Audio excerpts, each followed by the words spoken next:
Bueno, bueno, sí, vale. Muchas gracias, Estrella. Profe.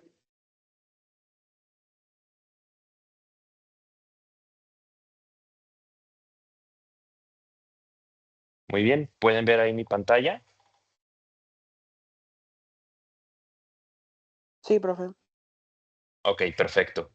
Muy bien, chicos, pues bueno, muy buenos días, espero que se encuentren muy bien. Sé que están ahí al menos en su camita, pero podemos ir avanzando a los temas de esta manera.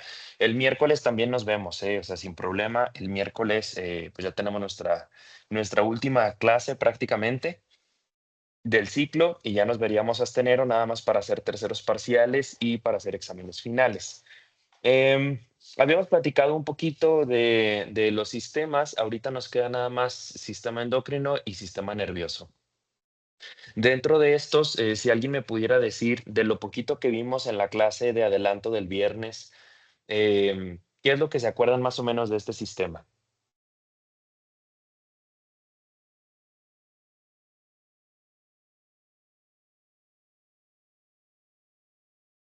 ¿Algún valiente, alguna valiente?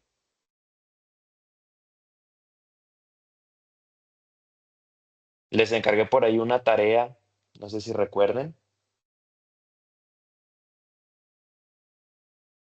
que la tarea era buscar todas las glándulas endocrinas que teníamos, ¿se acuerdan?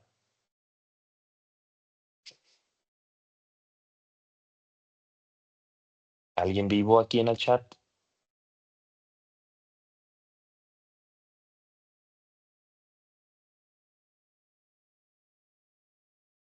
A ver, bueno, si no, con los que veo aquí conectados, ¿alguna pregunta directa?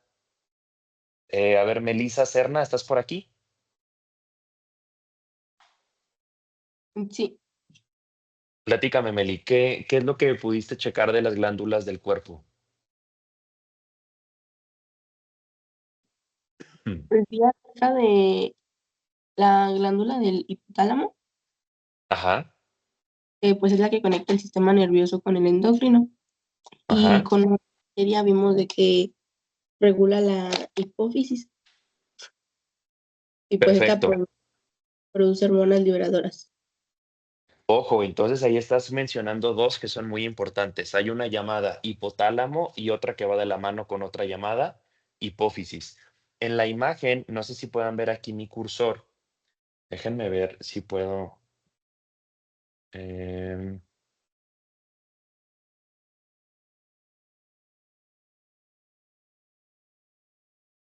Déjenme ver si puedo poner un puntero, a ver si se puede ver mejor.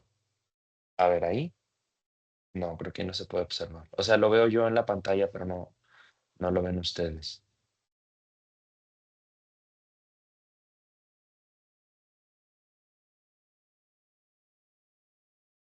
No, muy bien. Bueno, lo voy a dejar así, miren. En la parte de arriba, en esta imagencita justamente que tenemos aquí, tenemos la que está hasta arriba, en la cual aparece la hipófisis y el hipotálamo, ¿sí? Que son las dos principales de acá. No sé si las pueden ver. Son las que están en la esquina superior izquierda, ¿sí? Que son las que están en el sistema nervioso central, obviamente que están en la parte superior. Después de ahí en adelante tenemos el páncreas, que está en la partecita de abajo, y luego tenemos aquí unos riñones, tenemos aquí unos testículos que están en la parte también inferior izquierda, y luego tenemos en la parte superior una tiroides, que es superior derecha, y tenemos después unas glándulas suprarrenales que están arriba de los riñones, ¿no? Entonces, la tarea era esa, que justamente yo pudiera estar explorando cuáles son las glándulas endocrinas y exocrinas del cuerpo. Y si se fijan, pues todas las glándulas producen hormonas, ¿no? Tenemos muchas hormonas, pero habíamos visto por ahí un modelo como de la empresa, ¿no? Que había como un director, un supervisor y un productor de hormonas. Entonces, aquí mis directores y mis supervisores, pues están hasta arriba, ¿no? Están en el cerebro. Serían los principales. De aquí en adelante, los principales, obviamente, que serían el hipotálamo y la hipófisis, y de ahí en adelante los trabajadores serían todas las hormonas, porque cada una de las hormonas trabaja de manera diferente, ¿sí? Muy bien. Si recuerdan aquí, por ejemplo, ¿qué son las hormonas? Lo habíamos platicado por ahí un poquito. Las hormonas, pues básicamente son moléculas, ¿no? Al final del día son moléculas o son mensajeros bioquímicos, los cuales buscan llegar a una glándula blanco, que la glándula blanco puede ser cualquiera de estas que acabamos de ver, ¿no? O sea, es decir, el hipotálamo, el que está hasta arriba de color cafecito, le manda un mensaje a la hipófisis, que sería nuestra glándula maestra, y la glándula maestra manda algo a alguno de los productores, ¿no? Si yo quiero hacer testosterona, mandaría algo a los testículos. Si quiero hacer insulina, me voy al páncreas. Si quiero hacer aldosterona, ¿alguien recuerda, por ejemplo, para qué funcionaba la aldosterona? Que lo buscamos en clase.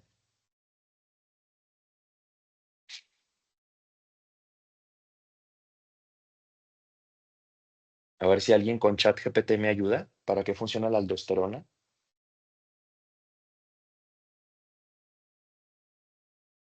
Darinka. Es la hormona que hacen las glándulas, o no es producida por las glándulas.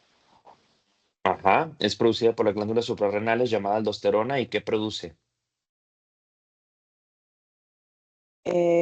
Producía, no me acuerdo, esteroides, profe, creo, no me acuerdo la verdad. O sea, ¿cuál es el efecto de la aldosterona? No, profe, no me acuerdo. Vamos a buscar, por favor, cuál es el efecto de la aldosterona. Yo me acuerdo que era ¿Azazael? regular la presión arterial. Regular la presión arterial. Pero eso es muy ambiguo. O sea, hay muchas cosas que pueden regular la presión arterial. O sea, específicamente su función, ¿cuál es?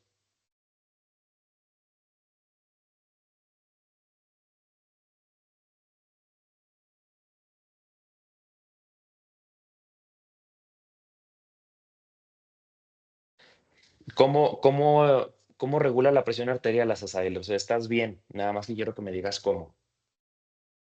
Esas veces que les digo, ¿dónde estás, Azael? No, en VM, no, pues VM está muy grande. Yo necesito que me digan, en el salón salas.com, enfrente de biblioteca.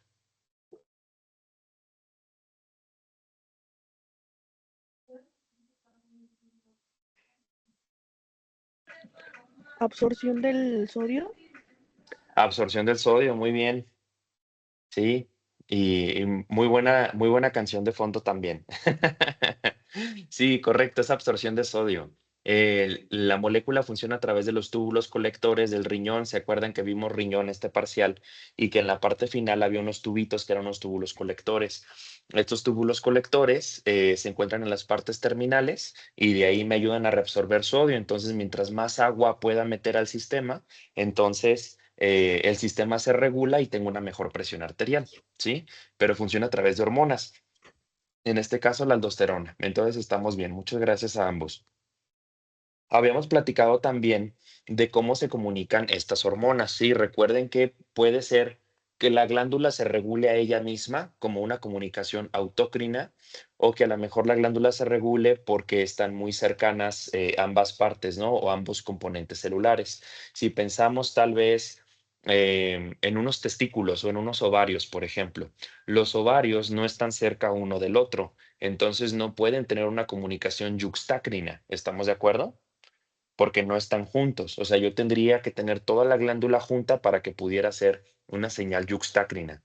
A lo mejor, si yo pensara en un páncreas, por ejemplo, que todas las células que producen insulina están en una misma sección, entonces ahí sí pudiera ser una comunicación yuxtácrina, porque si no, pues no están juntas, ¿no?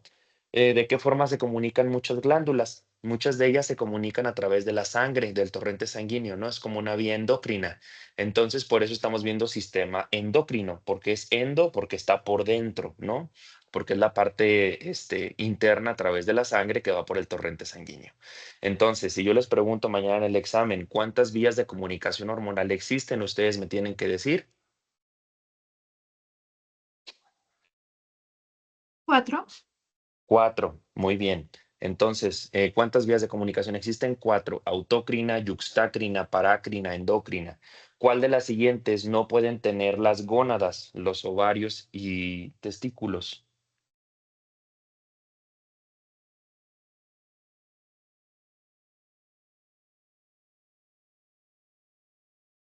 Si piensan en dos ovarios que están lejos, por ejemplo, no podríamos tener ni yuxtacrina ni parácrina, porque no se comunican directamente, requieren sangre a fuerzas para que puedan comunicarse, ¿no? Entre ellas, para niveles de estrógeno y testosterona. Entonces, forzosamente tiene que ser una vía endocrina o tal vez una vía autócrina, que el mismo testículo se regule y vaya viendo cuánta testosterona hace, ¿no? Pero es muy, muy poco frecuente que estas cosas sucedan, ¿sí? Muy bien. De ahí en adelante habíamos hablado de estas hormonas, que las hormonas son justamente mensajeros químicos que modulan las funciones específicas en estos órganos y en los tejidos. Y de las hormonas podríamos dividirlas en dos grupos, podrían ser esteroideas o no esteroideas, entendiéndose como aquellas que jalan un poquito más de lípidos y de grasa.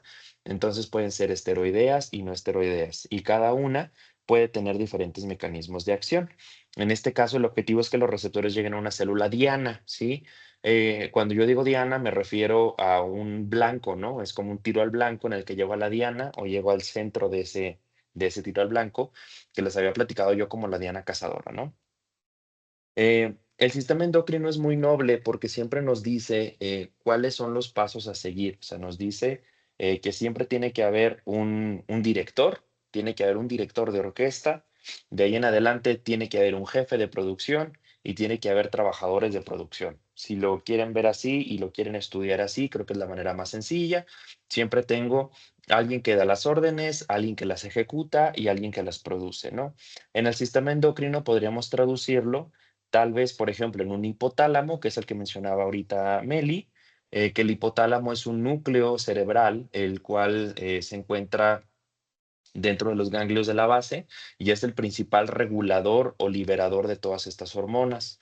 Va de la mano con la hipófisis o glándula pituitaria, como ustedes la encuentren, la cual también se encuentra en el centro del cerebro. Habíamos buscado, si se acuerdan, en esa clase una estructura llamada silla turca, que la silla turca era una estructura central en el cráneo, la cual también tuviera mucha oportunidad de protección, ¿no? Si pueden buscar todavía silla turca para que recuerden cómo se veía. En el centro del cráneo tiene un dorso de la silla y tiene unos procesos llamados procesos clinoideos en las partes anteriores para que protejan la glándula. Y finalmente los órganos blancos, que son los que trabajan. A mí me queda clarísimo que el cerebro no va a ser testosterona ni el cerebro va a ser insulina. Yo necesito mandarlo a los órganos blancos para que estos trabajen, ¿no? Que son los órganos que ya hemos platicado. Este sería el hipotálamo, el cual también vimos la clase anterior. El hipotálamo es mi núcleo principal dentro del cual están todos los organizadores y de ahí en adelante tenemos una hipófisis, que la hipófisis también sería la glándula principal orquestadora de todas estas hormonas, ¿vale? ¿Preguntas hasta aquí?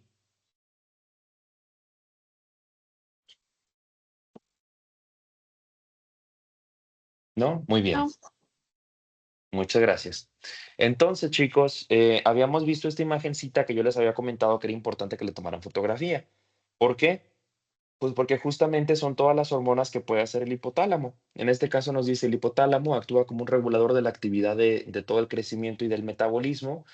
Funciona en tiroides, suprarrenales, gónadas. ¿Cuáles son las gónadas? Pues los ovarios y los testículos, ¿no? Entonces, si se fijan, todas las que produce el hipotálamo tienen una R porque son un releaser, son liberadores de hormonas, ¿no? Como la TRH, CRH, GHRH. No es lo mismo una liberadora de tirotropina, por ejemplo, que tenga que hacer específicamente hormona tiroidea, a la corticotropina, por ejemplo, que hace un tipo de cortisol, que es una hormona del estrés, para que nosotros podamos estar alerta todo el tiempo. Diferente a una hormona del crecimiento, obviamente que tiene picos mucho más altos cuando somos niños y durante los episodios de mayor crecimiento, ¿no? Tenemos también la hormona liberadora de gonadotropinas, la LH, FSH, que son hormonas que también nos ayudan a regular las cantidades de testosterona y estrógeno que tenemos. Esta imagencita es importante porque nos ayuda a entender cómo se forma embriológicamente una hipófisis. Recuerden que el hipotálamo va de la mano con la hipófisis. La hipófisis es una glándula pequeña. Entonces es una glándula que está compuesta por dos componentes. Hay un componente cerebral llamado diencéfalo y hay un componente ectodérmico en la parte superficial que viene del ectodermo superficial llamado adenohipófisis, ¿sí? Entonces, si se fijan, la parte posterior está en la neurohipófisis y la parte anterior está en la adenohipófisis, ¿sí? Entonces, ojo, otra vez, si yo les preguntara cuántas partes componen la glándula pituitaria, ¿cuántas dirían? 2. Ujú, exactamente. Sí, y de esas, por ejemplo, la superficial proviene de mesodermo, endodermo, ectodermo, cresta neural. Ahí tendríamos que decir ectodermo de superficie, ¿sí? Porque viene incluso desde una cavidad oral, pueden ver aquí en lo que dice rojito, viene desde la cavidad epitelial oral y de ahí se une a la parte anterior hipoficiaria, ¿sí? Muy bien. En algunos libros de embriología van a encontrar esta parte anterior de la adenohipófisis llamada bolsa de Rathke y se le llama de esa manera por el embriólogo que la descubrió, ¿no? Pero si encuentran bolsa de Rathke, se refiere a la parte anterior adenohipofisiaria, que es la que surge desde la cavidad oral y forma la adenohipófisis. Ahora sí, ya de manera un poquito más funcional, tenemos dos, la adenohipófisis y la neurohipófisis. Entonces, de estas tenemos una adenohipófisis en la cual estaba toda la parte anterior que viene de la cavidad epitelial, de la cavidad oral que mencionamos ahorita, y tenemos la neurohipófisis que viene de la parte posterior. Aquí es importante que puedan diferenciar, ojo, el hipotálamo está en la parte de arriba, ¿sí? Entonces, desde la parte de arriba, yo voy bajando y me comunico con la adeno y con la neuro. ¿Cuántas hormonas hace la neurohipófisis? Ustedes tendrían que decirme dos. Hace la antidiurética, también llamada vasopresina, cuya función es retener agua. Si se fijan, este es un antagonista de la aldosterona, ¿no? Porque la aldosterona lo que quiere es reabsorber agua y esta lo que quiere es justamente que no tires el agua, ¿no? Como de ahí de forma un poquito contradictoria. Y luego tengo oxitocina, que estimula la contracción del útero en el parto para la producción de leche materna.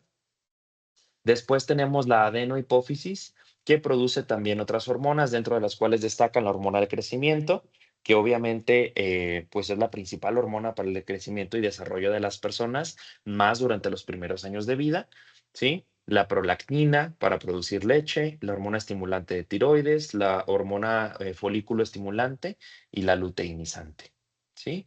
Si lo viéramos de manera vascular, la glándula es altamente vascularizada, tiene muchos capilares. No sé si recuerden cuando vimos sistema circulatorio, que yo les platicaba que había una arteria, arteriola, capilar, vénula y vena. Entonces, dentro del capilar hay una difusión y un intercambio grande entre oxígeno y dióxido de carbono que se puede hacer entre ambas partes, ¿sí? ¿Por qué tiene que estar tan glandular o tan vascularizada? Porque todas las hormonas tienen que producirse en tiempo real. No puedo esperarme minutos o días para que las hormonas se hagan. Entonces, mientras más capilares tenga, la perfusión sanguínea es mejor y la comunicación es más rápida. Muy bien, ¿qué siguen las cadenas de mando? Por ejemplo, aquí tenemos un ejemplo sencillo, ¿no? La primera imagen te muestra la hipófisis que está en la parte central del cerebro y de ahí se comunica con las glándulas, ya sea con la tiroides, con la suprarrenal, con el páncreas o las gónadas, ¿no? La tiroides, por ejemplo, es la producción de hormonas tiroideas para el desarrollo general del organismo. Las suprarrenales liberan hormonas como el cortisol y la adrenalina, el páncreas principalmente la insulina y el glucagón, y las gónadas principalmente para testículos y ovarios. ¿Alguien ha visto, por ejemplo, o tiene algún familiar que tenga hipotiroidismo o hipertiroidismo?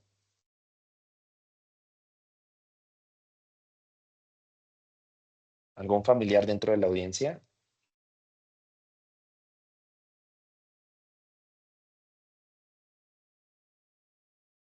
¿Nadie?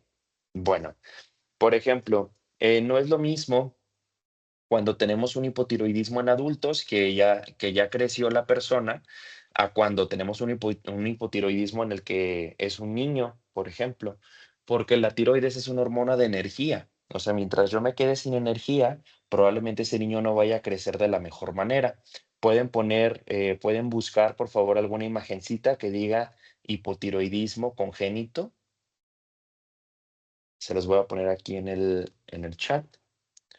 Pueden buscar hipotiroidismo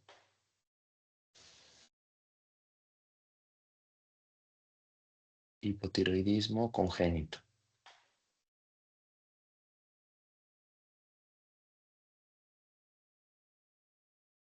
Muy bien. Si pueden buscar por ahí una imagencita, van a ver que los niños, cuando se quedan sin hormona tiroidea, sí crecen, pero crecen de forma anormal porque no tienen la suficiente energía para desarrollarse como un niño normal. Entonces, usualmente crecen así como embotados, hinchados, la lengua es muy grande, el cerebro no logra desarrollarse en una totalidad y son niños que pueden tener un compromiso para el largo plazo, ¿sí? Es algo crítico que los recién nacidos tengan algo llamado tamiz neonatal. El tamiz neonatal justamente busca hacer como un pequeño, como barrido de todas las hormonas con las que nace el niño. No sé si a lo mejor alguien de ustedes tenga sobrinitos y tenga alguna hojita en la que le pegaron el piecito, ¿sí? O sea, como que al niño le ponen tinta en el pie y luego esa hoja se la ponen, ¿sí? Muy bien, Miranda, sí, exacto. Pueden ver aquí que los niños están como embotados, con un crecimiento anómalo. Ujú. Y eso, pues todavía lo hacemos en todas las clínicas, se hace en todos los lugares de México para los niños recién nacidos, se les hace un tamiz de hormonas para ver si están creciendo bien o no. Muy bien. Entonces, si yo les dijera cuántas glándulas podemos encontrar, pues podemos pensar en tiroides, paratiroides, timo, suprarrenales, páncreas, ovarios, testículos. ¿Alguien ubica, por ejemplo, esta imagen, por ejemplo, está mal hecha, ¿sí? Porque tenemos un paciente adulto que tiene un timo. ¿Se acuerdan qué función tenía el timo?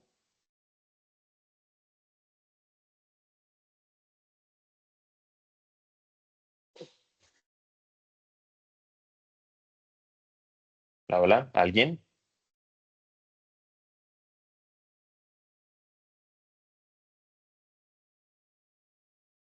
¿A quién más veo por acá?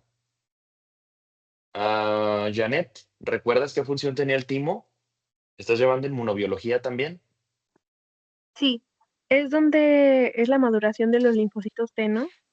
Muy bien, correcto. Sí, acuérdate que para los linfocitos B tenemos la médula ósea y para los linfocitos T tenemos el timo. Aquí el chiste o el truco está en que el timo no va a estar todo el tiempo. El timo es una escuela de educación de los linfocitos B y cuando cumple su función involuciona, se vuelve una parte del pericardio y se vuelve fibroso. Por ejemplo, una persona adulta ya no tiene timo. Si yo te hiciera ahorita un ultrasonido, yo ya no te encuentro ningún timo porque ya involucionó, ¿sí, pi?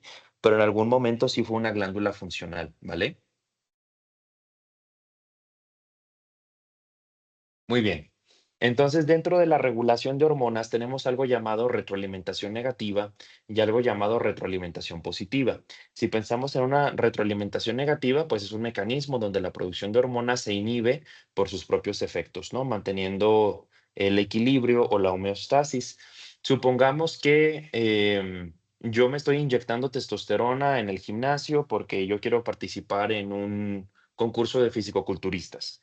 Entonces, yo me estoy inyectando tanta testosterona que llega un punto en el que, pues, ya no necesito que los testículos trabajen, ¿no? Eso tendría sentido. Entonces, ¿qué pasa con los testículos? Que eventualmente involucionan. ¿Sí? ¿A qué se refiere con involucionar? Que son testículos que se hacen un poquito más pequeños o que dejan de funcionar, ¿no? Porque ya me están dando las hormonas de manera externa. ¿O qué pasa, por ejemplo, cuando yo soy una mujer que toma pastillas anticonceptivas? O a mí no me gustan las pastillas, entonces me voy a poner un implante subdérmico, ¿no? Me pongo el implante porque ya tiene estrógeno. Entonces, ¿qué va a pasar con mis ovarios? Muchos de ellos, pues, no significa que los ovarios se hagan más pequeños, pero los ovarios sí dejan de tener esa producción de estrógeno porque ya se la estás dando, ya estás tomando pastillas por fuera, ¿no? Entonces, eso es a lo que llamamos retroalimentación negativa, porque el cerebro entiende que ya lo estás teniendo de otro lugar y ya no necesitas más de eso, ¿sí? Cosa diferente con la retroalimentación positiva. Si pensamos tal vez, por ejemplo, en un niño que acaba de nacer y obviamente que comienza a lactar porque le van a dar pecho, entonces el niño comienza a mamar en la glándula y esta succión que hacemos en la mama es la que prolifera que haya más crecimiento de la glándula, ¿no? Y mientras el niño esté más pegado a la mama, más va a proliferar y más va a producir leche. Entonces es algo que llamamos retroalimentación positiva. En este caso, mientras más esté el estímulo, más va a seguir pasando, ¿no? En este caso es un proceso menos común durante la acción de hormonas, pero sí podría suceder. La oxitocina, por ejemplo, es una hormona de regulación, entonces me ayuda durante el parto, pero también me ayuda durante los primeros meses de la lactancia. Muy bien. ¿Alguien sabe cómo le llamamos a esto?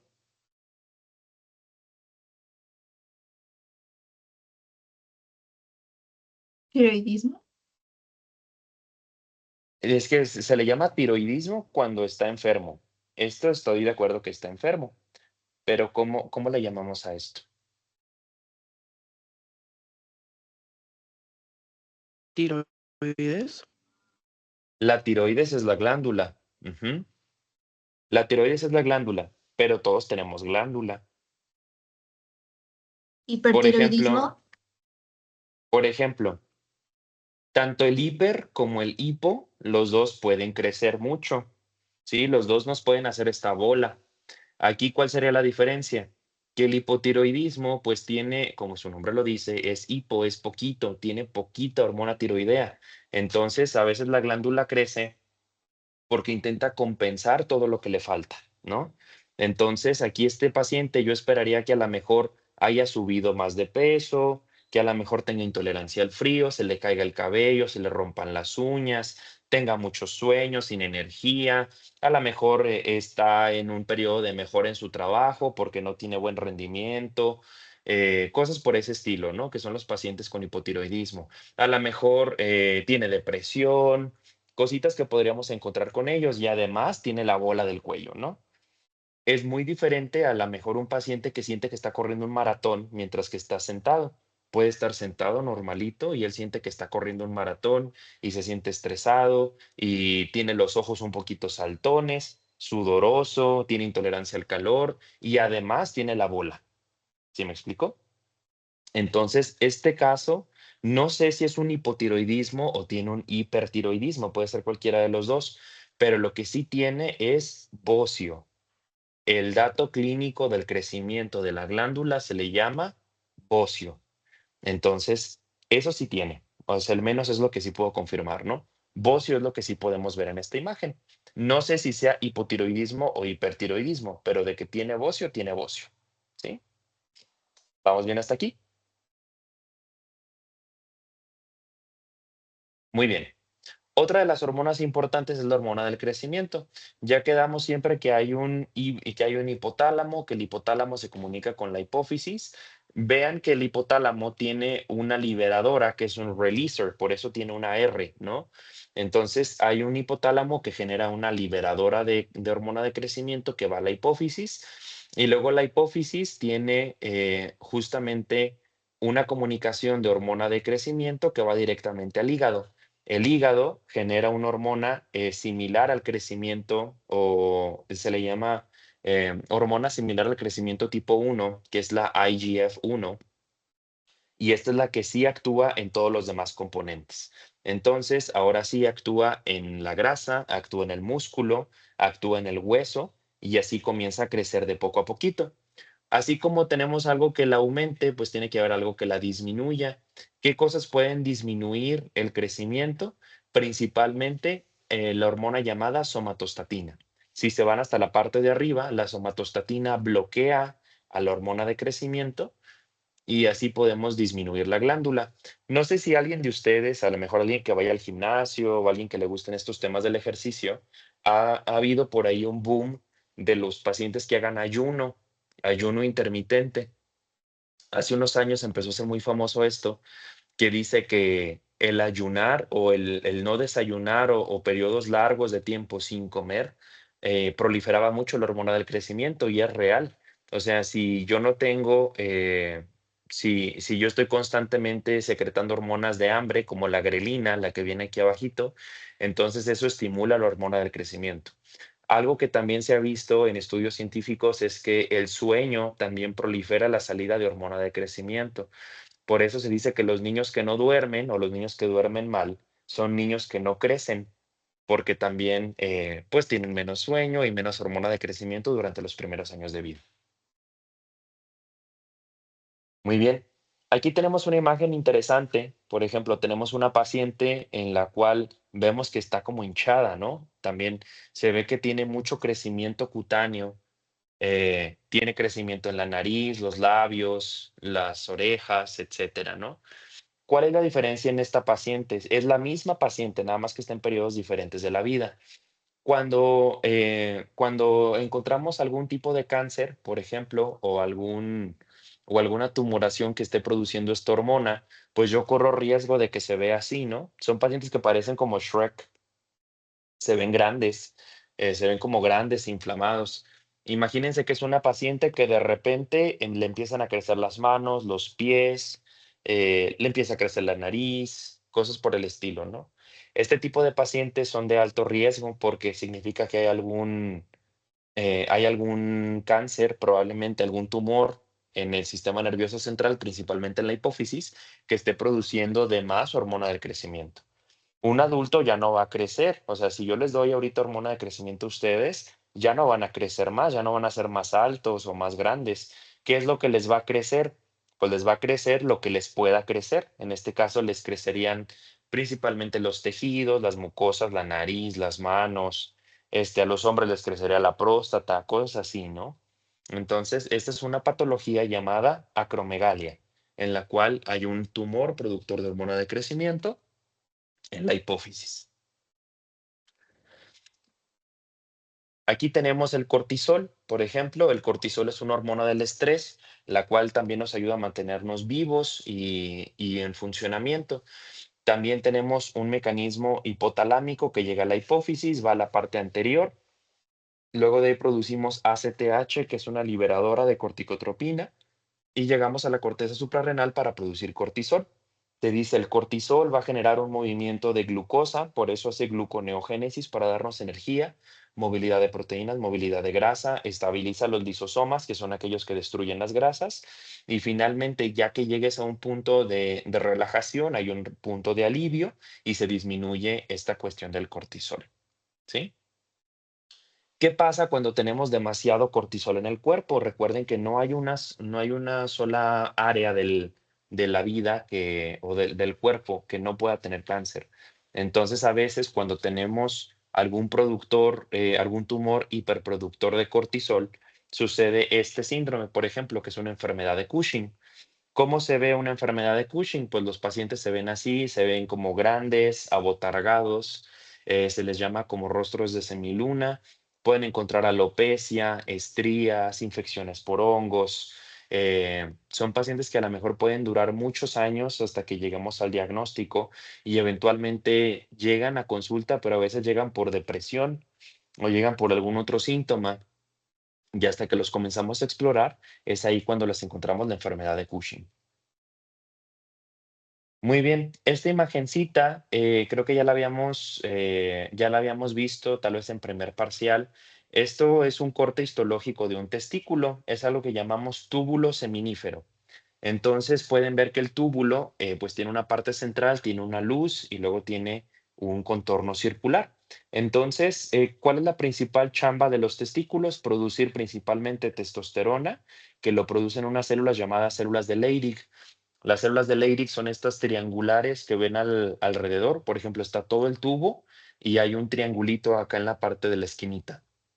Ese triangulito se llama célula de Leydig y es encargada de hacer testosterona, mientras que el túbulo seminífero, que es la parte más grande del testículo, se encarga principalmente de hacer espermatozoides, diferentes a las mujeres, que las mujeres nada más hacen un óvulo cada 28 días, los hombres están haciendo esperma todo el tiempo, ¿no?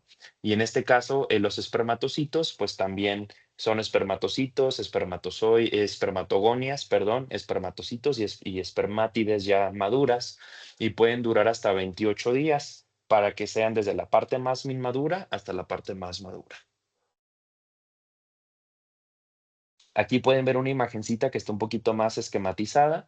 Tenemos un túbulo seminífero y luego hay células germinativas que eventualmente van a ser células germinativas, espermatogonios, espermátides y espermatozoides ya finales, ¿no? Tenemos un lumen, se le llama lumen porque es la luz, es la parte final.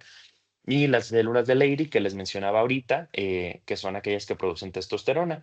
Hay otras células pequeñas que también nos habla por ahí la embriología, llamadas células de Sertoli, que la célula de Sertoli nos ayuda a mantener una barrera especial para la protección de las células inmunes. Los testículos, al igual que los ojos y los ovarios, son lugares privilegiados donde las células inmunitarias no pueden pasar. Se parecen mucho a las barreras que ya hemos platicado. Hay una barrera alveolar, una barrera hematoencefálica, una barrera eh, nefrótica o glomerular, y son lugares privilegiados donde no puede haber células inmunes, ¿sí? Ojo, si yo les preguntara, lugares privilegiados para las células inmunes, son las tres barreras que ya preguntamos, y también tendríamos los ojos también son lugares privilegiados donde no hay células inmunes, y las gónadas, testículos y ovarios. Muy bien, aquí tenemos un ovario, tenemos un corte histológico de ovario y esto que estamos viendo aquí es un óvulo, ¿sí? Tendríamos un óvulo con toda la capa celular pelúcida, que es la que ya habíamos platicado en otras clases, y esto es lo pequeñito que tiene que atravesar el esperma para que pueda ser fecundado. Muy bien. Si estamos hablando de estrógenos y andrógenos, por ejemplo, podemos hablar de FSH y LH. Si pensamos en la FSH, es una folículo estimulante. Entonces, ¿qué es lo que esperaríamos que estimule? Pues principalmente la cuestión, principalmente la producción del óvulo, ¿sí? Cosa diferente en los hombres, que la FSH es estimuladora de folículos, pero aquí sería estimulación de espermatozoides, ¿no? Y luego tenemos la LH, que la LH en este caso produce o llega a un área especial llamada célula de la teca, la cual produce testosterona, diferente a la parte testicular donde la LH llega a la célula de Leydig. Se pueden acordar porque las dos empiezan con L, la LH y la L de Leydig, ¿no? Entonces las dos llegan y funcionan en esta sección para producir testosterona. Ya casi para terminar, tenemos la hormona tiroidea. Recuerden que tenemos primero un hipotálamo, que el hipotálamo se lo manda a la hipófisis. Es el director que se lo manda al supervisor de producción, que lo mandamos a la célula blanco. Y la célula blanco, pues es la tiroides. Tenemos producción de proteínas T3 o de hormonas, perdón, T3 y T4, que son las dos principales variantes de las hormonas tiroideas. Muy bien, tenemos aquí también otro diagramita muy sencillo de cómo funciona la insulina. Recuerden que la insulina es el principal puente a través del cual las células se pueden nutrir de, eh, pues de azúcar, vaya. No sé si, no, ustedes todavía están en primer semestre. Cuando lleguen al próximo semestre, van a tener una materia que se llama procesos biológicos. Procesos biológicos lleva un poquito de bioquímica y busca darles a entender cómo funcionan todos estos procesos, ¿no? La gluconeogénesis o la glucólisis, etcétera. Y dentro de estos procesos, pues justamente está la insulina, ¿no? Que es la principal hormona encargada de ser ese puente para que las células puedan consumir glucosa. Y nos platica, por ejemplo, que tengo la insulina que produce el páncreas, luego de ahí la consumen los tejidos, disminuye la glucosa y el resto va al hígado, ¿no? Y se almacena como glucógeno. ¿Qué pasa cuando yo consumo demasiada energía? Cuando tengo demasiada que la insulina no puede tratarla, pues gran parte de ella se ve acumulando en el glucógeno o bien se puede acumular en la grasa. Por esa razón se nos comienza a hacer la pancita, ¿no? Porque tenemos demasiada energía o demasiada azúcar que no se puede almacenar en ningún otro lugar y por eso el tejido adiposo comienza a crecer la grasa. Otro antagonista de la insulina, por ejemplo, así como la insulina busca reducir la cantidad de azúcar, tenemos el glucagón, el cual intenta aumentar la cantidad de azúcar, ¿no? En el caso de ser como una contrarreguladora o una que aumente rápidamente la cantidad de azúcar porque le hace falta, ¿no?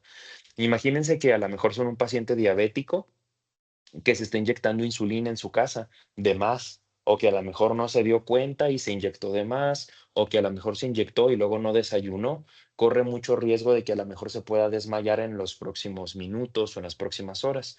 Por eso siempre tienen que tener este, una inyección de glucagón en su casa, ¿no?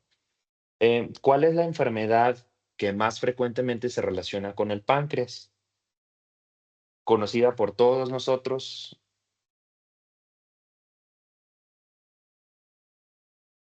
La enfermedad por excelencia donde se enferma el páncreas, ¿cuál es? Pancreatitis. Antes que la pancreatitis, más frecuente. Diabetes. La diabetes, exactamente. ¿Sí? En la diabetes tenemos un páncreas ya cansado. El problema no es que le falte insulina. Acuérdense que hay varios tipos de diabetes. Puede, por ejemplo, los pacientes dicen, es que tengo diabetes. Bueno, pero ¿cuál? Porque hay muchas. Puede ser, este, puede ser una diabetes gestacional. A lo mejor le dio diabetes nada más, nada más en el embarazo. Discúlpenme, déjenme contestar un mensajito.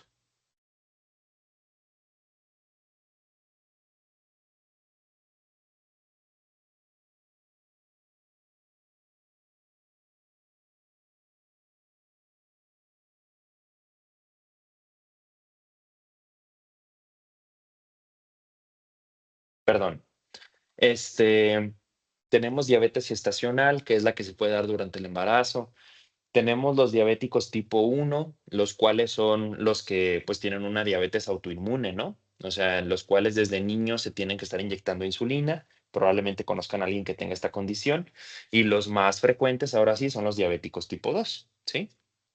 Que son a lo mejor los que ubican en su casa o los que tenemos en la familia, que a lo mejor son pacientitos que tienen tal vez no los mejores hábitos de alimentación o de ejercicio, etcétera, y que son aquellos que con el tiempo, pues ese páncreas ha producido demasiada insulina y ya ha producido tanto que ya se cansó, ¿no? Que es lo más frecuente que podamos encontrar. ¿Sí? Muy bien.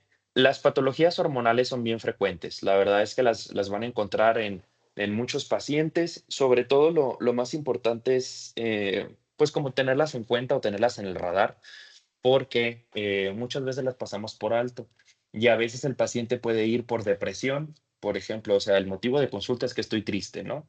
Y al final, haciendo una historia clínica, me doy cuenta que también tiene poquita energía y que no duerme bien y que aparte no come bien y no hace ejercicio. O sea, no estoy diciendo que todos los pacientes deprimidos tengan cosas endocrinas, ¿no? Pero sí digo que a lo mejor tienen que tener una sospecha diagnóstica de decir, híjole, es que yo siento que a lo mejor hay muchos componentes que van de la mano y pudiera ser esta cosa, ¿no? O sea, que es algo diferente a la razón del por cual vino inicialmente. ¿Sí, Pi?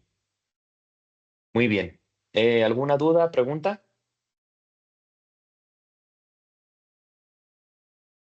No.